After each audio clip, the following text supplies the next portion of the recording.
Good morning, good afternoon.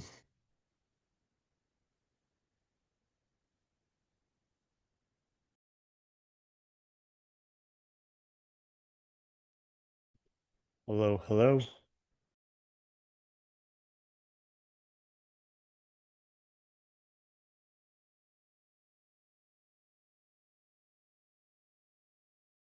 Hey, we missed you in the earlier call. We had some questions that we'll work out with you later, Jen. I mean, we always Sounds miss you good. when you don't attend, but especially missed you. I was flying back from Toronto last night and spent some time thinking about some sandboxing and other stuff with Witness. So I think that will tie in nicely with the SBOMIT things. That's great. That's great.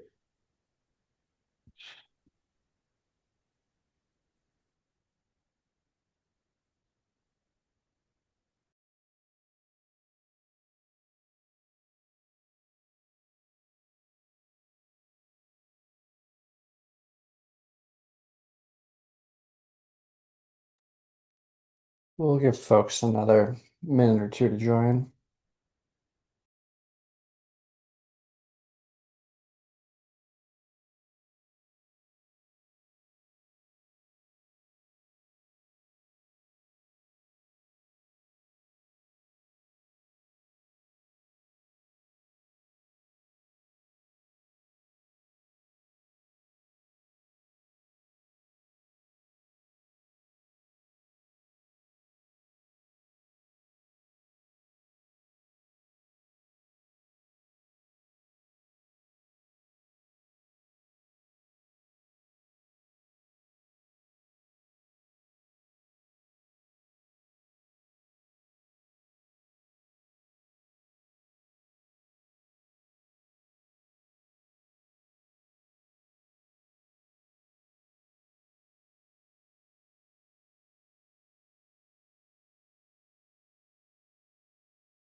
All right. Well, we'll go ahead and kick things off. I will reshare the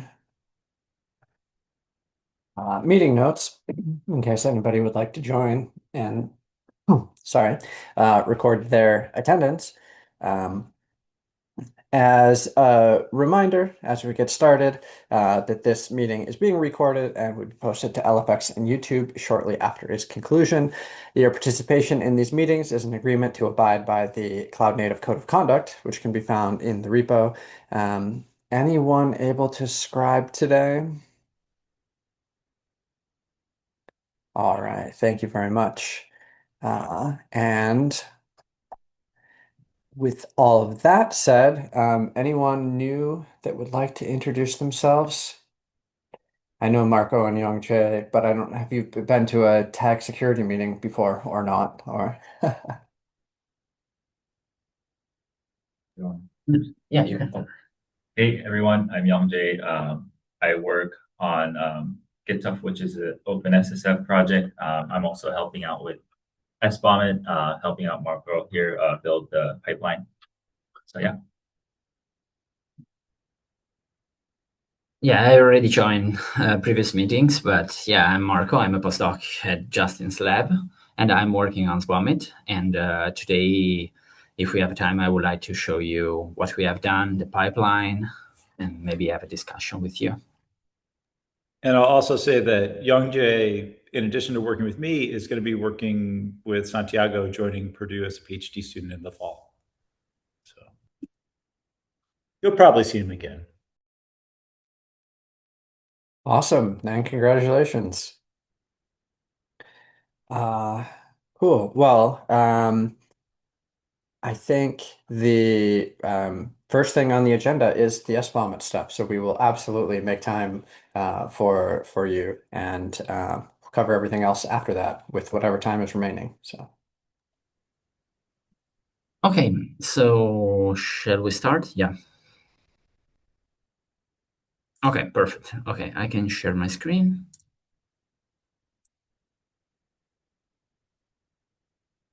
Can you see my screen? yes. Okay, perfect. Sounds great. Okay. Okay, probably you are already familiar with SBOMit. And today, Hold on. They might not be. okay, Do you want okay. to explain what it is for just like 1 to 2 Yeah. minutes? Or if you don't, I can. I don't care either way. Okay, yeah. If you want, you can give an introduction, and then I can explain the pipeline. Yeah. Okay. So SBOMs today basically work are mostly generated by either, you know, trying to figure out what went in something after it's been made, or by looking at things like lock files, requirements text, stuff like that, and trying to say, these are the things we think will have gone into it by the time it's built. And so SBOMs, as you probably know today, you generate them with different tools, you get very different answers. So they're just not accurate. And so what Intoto does, for those of you who know it, which is probably almost everybody here, is it has these things, attestations, which capture all of the things that actually do happen, like all of the network traffic, all of the files you touch, everything you're accessing. So, it's like capturing the actual actions that happen and sees the actual files that go into what you're doing if you generate an attestation during the build time. And so the idea is that if we have all of these projects that are doing these builds, and we just use an Intoto attestation generation tool like Witness, could we then take these attestations and use that to make SBOMs that are actually accurate and never miss things? Because that's the real like cardinal sin, is you don't want to know that you really want to know, like, I'm 100% sure that this large part of my software doesn't contain like log4j.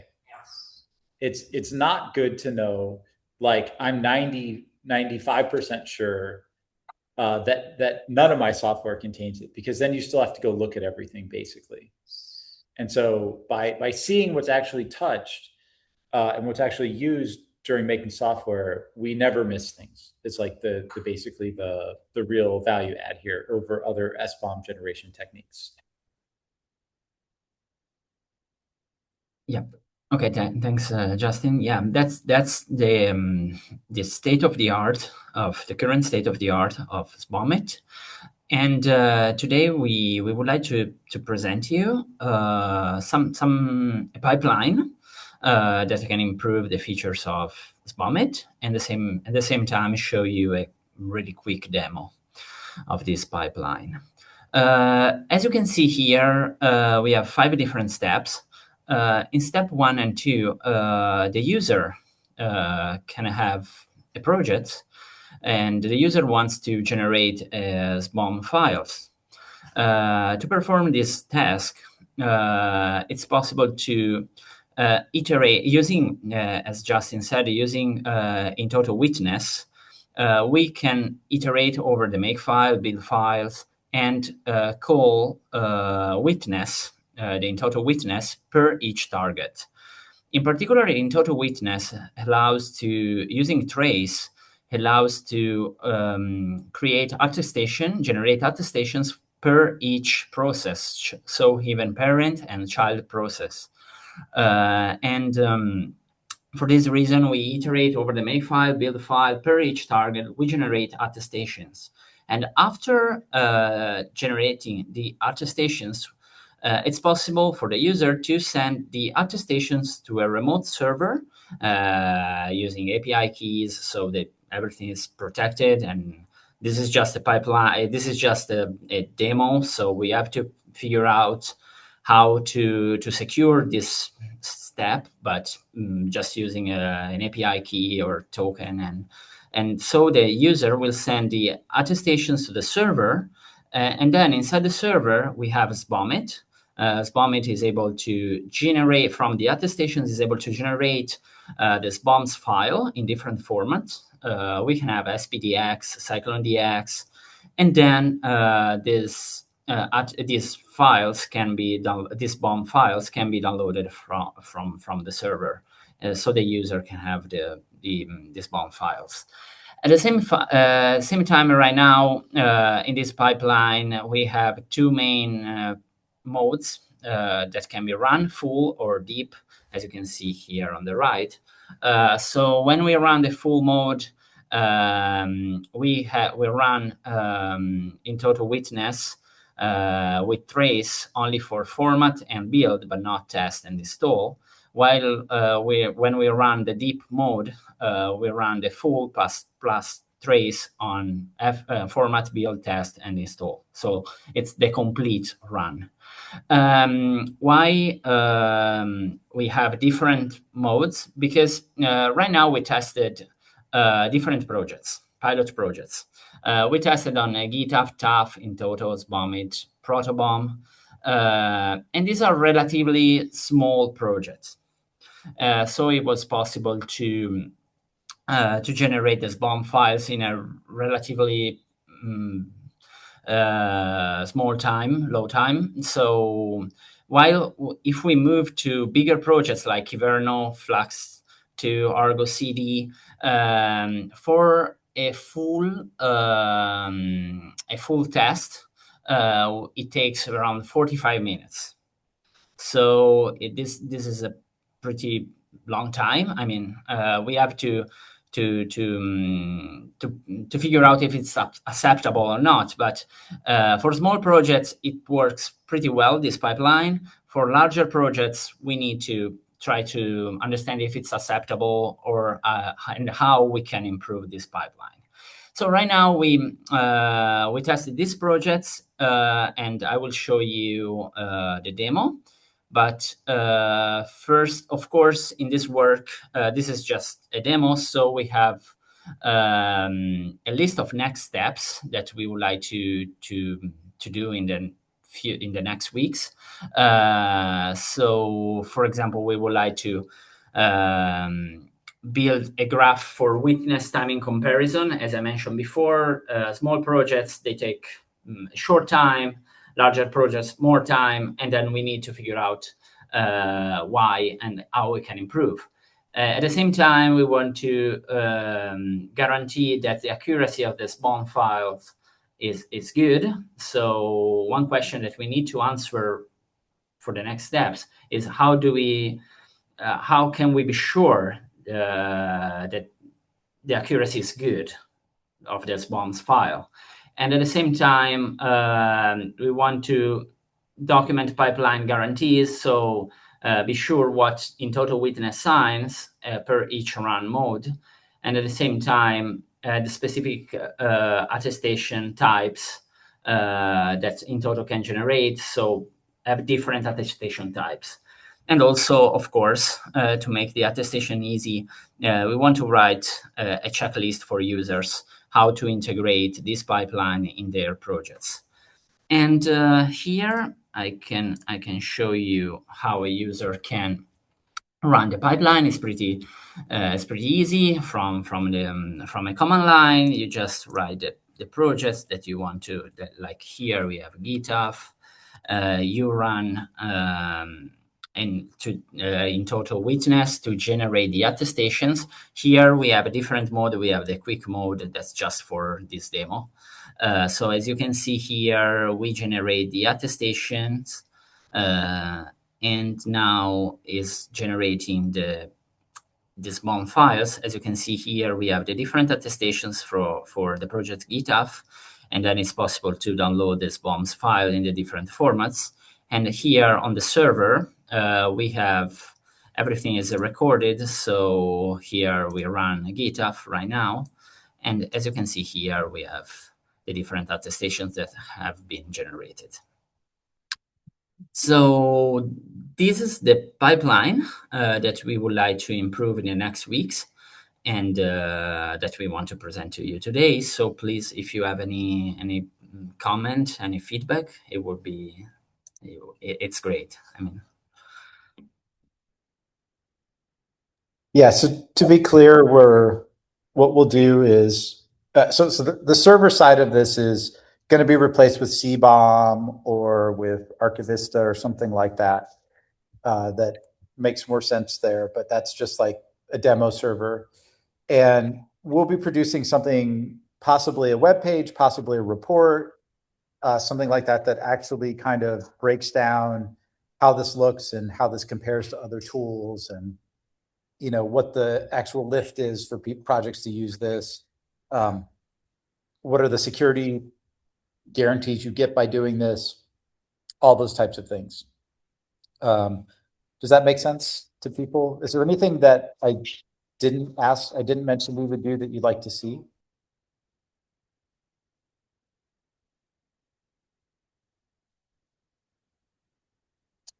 Nothing comes to mind, at least from my perspective. I think, and I mentioned this during the SBOM meeting. I think if I'm gonna put my CNCF and OpenSSF hats on, like the things, and just sort of general community hats on, the answer for me is gonna be like, hey, is it more accurate than existing SBOM tools? Like, yes, conceptually it might be, but is it actually compared to existing, Trivy, SIFT, etc.? And if and then the other thing being, and then as a secondary thing, is it how difficult is it to use, right? That sort of thing of hey, if I have to completely change my workflow to use it, that's kind of going to be a little harder compared to, using some of these other tools. Because yes, yes, when we look at the traceability and a lot of this other stuff, yes, a lot of the stuff that Witness is doing is a lot more provable. But I think a lot of end users, when they look at the trade-offs, if they say, hey, Trivy is going to get me where I need to be, and I don't need to pay this enormous, potential efficiency cost, or something similar, they're just going to go and use Trivy or use SIFT. And that's just how it's going to practically go. But with that said, I think that there's I really like the idea of holding on to all of this data with the files, et cetera, because I think the big issue I run into is that the catalogers for Trivy, SIFT, et cetera, are not great. And so a lot of times when you have to go in and a lot of times you end up with inaccurate results, less because, at least from my perspective, that Trivy and SIFT are doing the wrong things, and it's more just the mapping back to the packages is the big problem, which again, I know we're not solving here, but that anyway, I like the fact that the raw data is there is my point.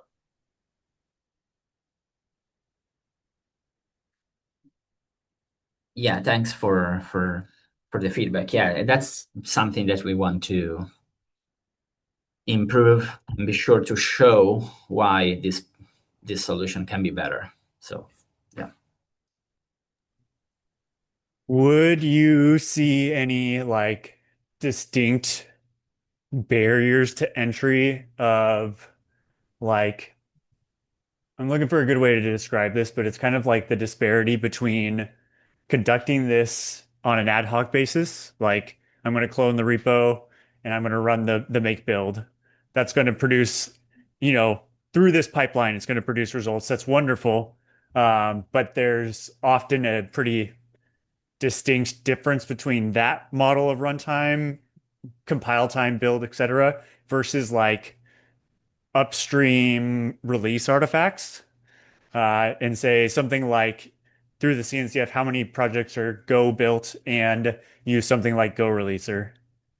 Is something like that abstraction model here where if you're using another tool to then release your release artifacts, has anybody thought about like, is there anything that's blocking this model of kind of incorporating that? Is there a good pathway already? What does this look like? I don't see as a block, but maybe I don't know, Justin, if you have any. I mean, any if thought- if Yeah. they run a script, which basically all these things do at some point, and witness can be part of what it runs, and it can wrap the other parts, then this mostly will work. And that's due to a ton of work by the witness team and including like some of us, adding things to witness for what was needed for SBOMIT, including folks not on this call. So in theory, I'm not going to tell you that if this got mandated for every CNCF project, all 300 and something of them would be able to drop it in 10 minutes by just adding witness in as a command and having it in their environment. There probably would be some wrinkles somewhere, but for an awful lot of them, it would be almost that simple to do at least a first cut at this.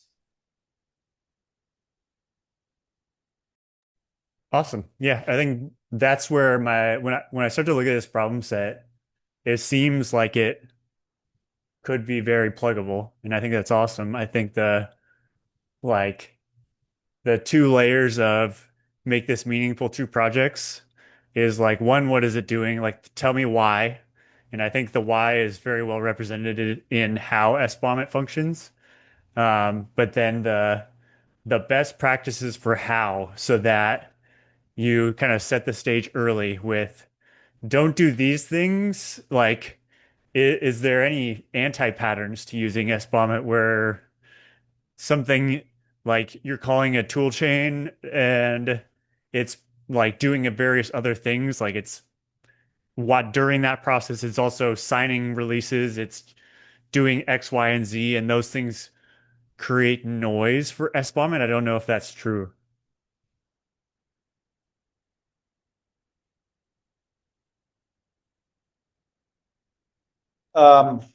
So attestations are like taking camera snapshots of things. And so if your only cameras you have to do your quality control in your factory are outside your factory, and the whole factory itself is a black box, that's not going to be very good.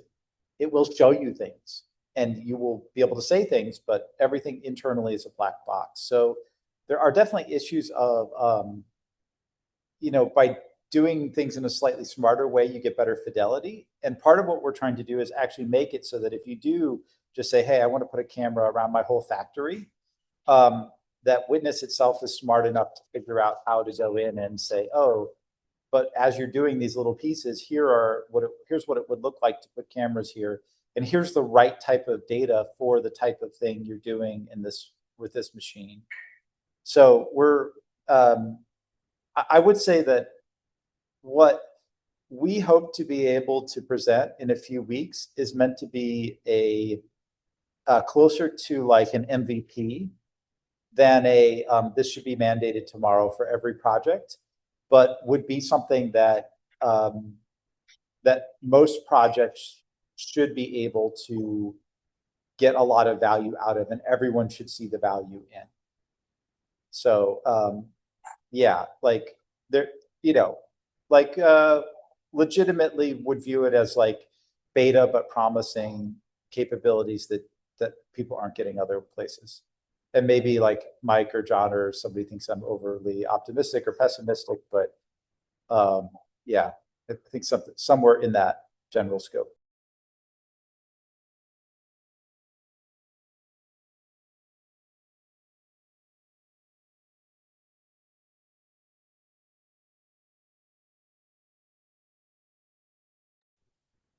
I am biased, but I'm incredibly optimistic about all of this.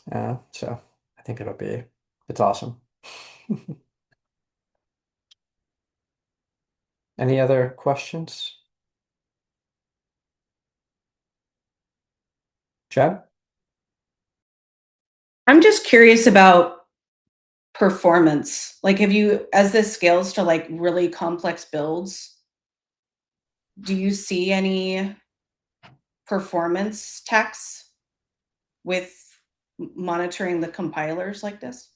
I'm just kind of curious. It sort of depends on what things do. So if you did this on like a Bitcoin miner, you would see very little effort because most of what's happening is it's computationally trying to like compute the next, like mine the next block. And yes, it's like sharing some data, but that's not maybe as, it's not usually bandwidth confined. If you're really IO bound in this, then you may see a substantial penalty because we're using it, like we've effectively not tried to optimize this in Witness. Witness might be slightly over eager, but we're using the ptrace mechanism in the kernel, which is notoriously slow. So when you do a release, this might take like, I don't know, let's just say 20 times longer than doing a normal like build that you'd run through your CI/CD system. But you're probably not doing releases every 10 minutes or something like that. And so that may or may not be a big issue. That's actually part of what we need to, I think, see if that really is a problem for any project, but we're not, I don't know, most projects are not pushing to production all the time. Yeah, I think that makes sense. And like, definitely if it's at release time, it's usually like less of an issue anyway. And this is one of the reasons I mentioned the idea of a witness CI runner. Ideally, we can eventually move away from ptrace and have eBPF for everything. We're doing that with some of the network tracing today. One of the things to think about beyond witness itself, witness you can wrap any process. So having a requirement to be able to run as root to load an eBPF module is different than just being able to wrap around. It's a very much a larger set of requirements. So then it kind of goes beyond the scope of just the witness CLI itself. But if we have a virtual machine like a GitHub Actions runner where we can control everything, then it's easy for us to load in the eBPF modules and switch to a restricted user and then run the CI processes. Or potentially, I think there could be some really interesting things to do with micro VMs or something else like that, where we could have a Linux kernel as a part of the individual process and then do eBPF, load eBPF for that and do some tracing. That's like my crazy thought from last night flying back from Toronto. But there's lots of opportunities, I think, to improve the performance and get the cost down. So you should join once the meeting. Once everyone says this is useful. Yeah, but you should join the meeting Sanchit and I are going to have in 30 minutes, actually, if you want to have more crazy thoughts.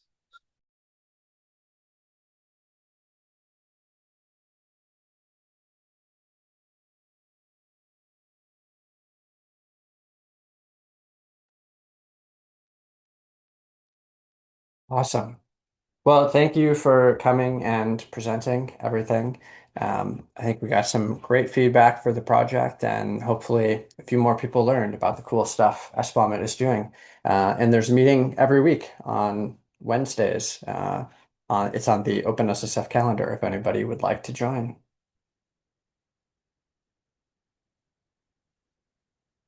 All right. With all of that covered,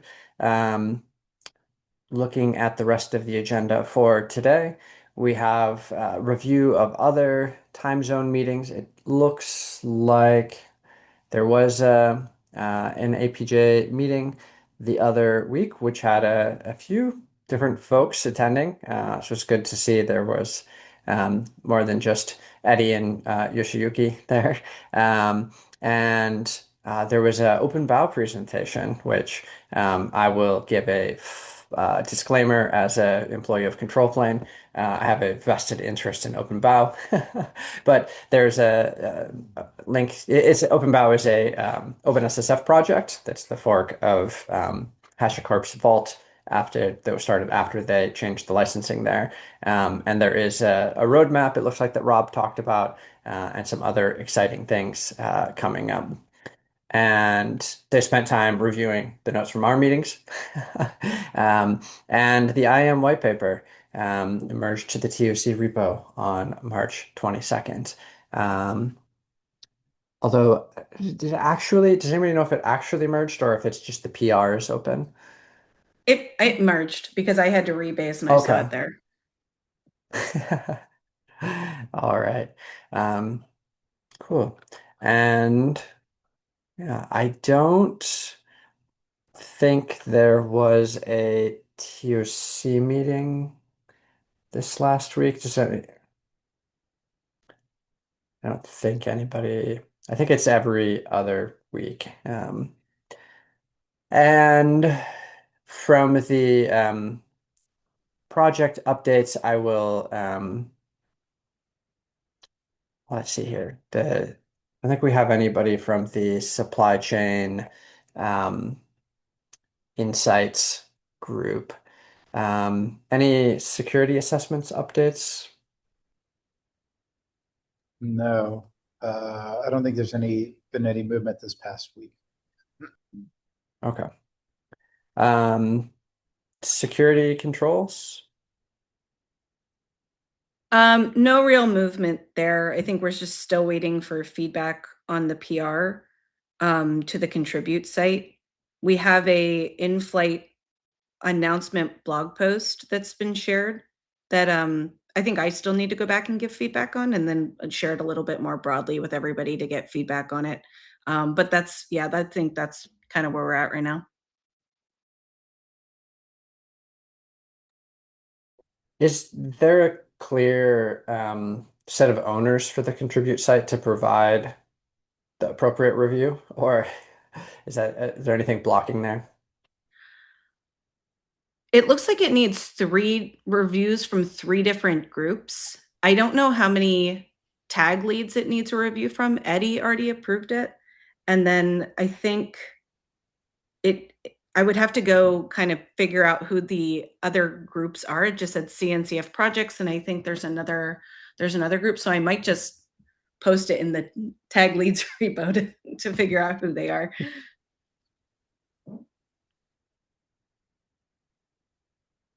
Okay. Yeah, let us know if you need any help or extra eyes on any of it. Um, and let's see here. The security slam, I don't suppose there's many updates anymore. Maybe that one will be done. We'll wait to take it off the template until Eddie is back though. Um, the MCP, I don't know if anybody else was able to join this week. No, I do want to mention something. So, um, I I think like Yoshiyuki is interested in stepping in to help out there. I think others from this group, like I know Jen, you've joined some time. Have we been fixing what was maybe the core problem there of not having actually operational MCP security experts working on this?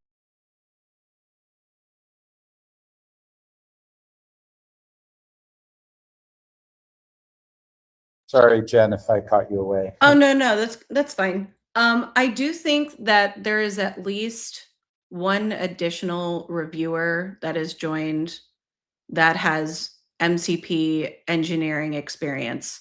They've been giving good feedback on the paper, um, but I do think it is just one that I'm aware of.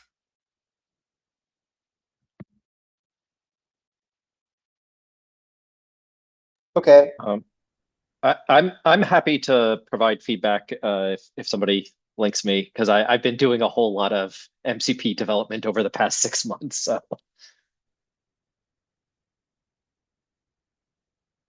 thanks, Jen.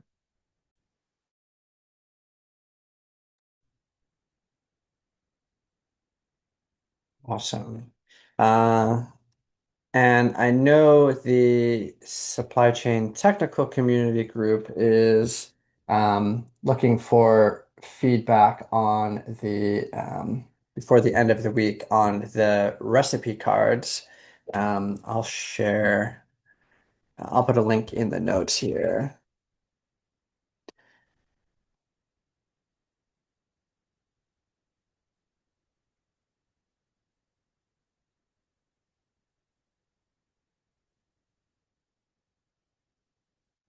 And I think they're planning to get those out by the end of the week or merge, publicize, whatever the appropriate operation is for the contents there.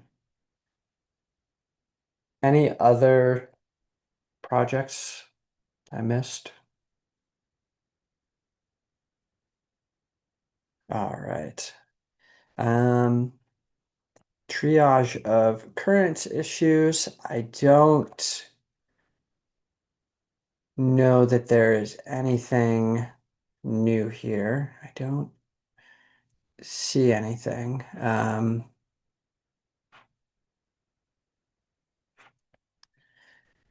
least date-wise. I don't know. Has this frictionless secure coding success stories issue been, was this recently tagged with 2 days ago? All right. So I guess this is new. It's always interesting. So it looks like Karina tagged security and compliance on this. I do not have much context. Just looking here. There is some notes. And this, I don't know if this is related to the survey that had gone around recently. And it looks like their notes haven't been updated in the last 4 months either. So, oh, there's a link to a different set of notes in the bottom of the notes. But maybe that's it's a circular link. It links back to the same document.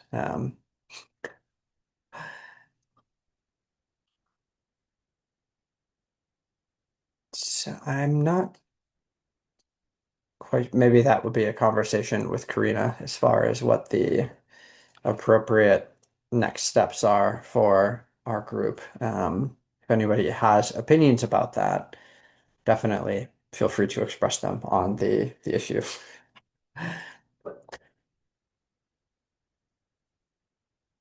Okay, other than that one, I think everything else are things that we have covered.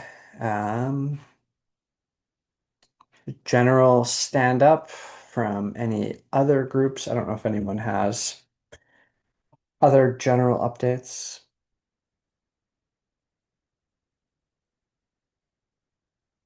All right, so we were on to the final thing of the next community demo, and just going to look here. We have nothing on the calendar ourselves for the 22nd, although the APJ group has a demo of agent governance, agent gateway, and ISO 42001.